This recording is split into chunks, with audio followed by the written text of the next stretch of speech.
మన ఇండియాలో ప్రస్తుతానికి బాలీవుడ్, టాలీవుడ్, కాలీవుడ్, డాలీవుడ్ అని చాలా ఫిల్మ్ ఇండస్ట్రీస్ ఉన్నాయి. కానీ మన ఇండియాలో మొదటి సినిమా ఏదో, దాని డైరెక్టర్ ఎవరో మీకు తెలుసా? అదేంటో ఇప్పుడు తెలుసుకుందాం. 1913లో రాజా హరిశ్చంద్ర అనే మూవీని దాదా సాహెబ్ ఫాల్కే చిత్రీకరించారు. ఇక ఈ సినిమా కథ విషయానికి వస్తే, రామాయణ మహాభారతాల్లో పేర్కొబడిన అబద్ధాలు చెప్పని సత్యవంతుడైన హరిశ్చంద్రుడి చుట్టూ నడుస్తుంది. తన రాజ్యం, కుటుంబాన్ని పోగొట్టుకొని విశ్వామిత్రునికి ఇచ్చిన మాట నిలబెట్టుకోవడానికి హరిశ్చంద్రుడు పడే కష్టం ఈ సినిమా మనకు తెలియజేస్తుంది. ఈ సినిమాకు పనిచేసిన వాళ్ళంతా పురుషులే, స్త్రీ పాత్రలు కూడా పురుషులే పోషించారు.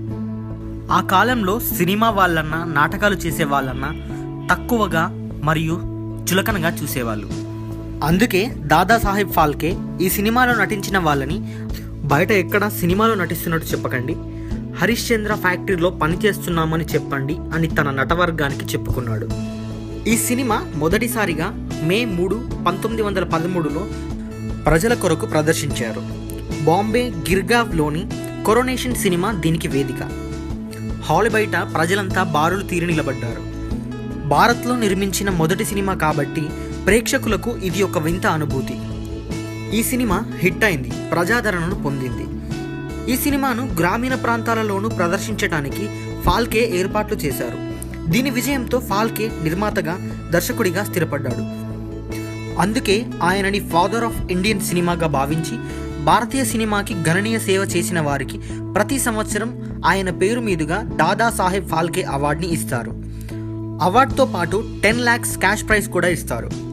ఇప్పటి వరకు ఈ అవార్డుని 47 మంది తీసుకున్నారు. దాంట్లో మన తెలుగు వాళ్ళు కూడా ఉన్నారు. 1975లో బొమ్మిరెడ్డి నరసింహారెడ్డి గారు, 1987లో బి నాగిరెడ్డి గారు, 1991లో అక్కినేని నాగేశ్వరరావు గారు, అలాగే 2010లో డాక్టర్ డి రామానాయుడు గారు. That's all for the day friends. ఈ వీడియో మీకు నచ్చినట్టయితే లైక్ చేయండి, షేర్ చేయండి.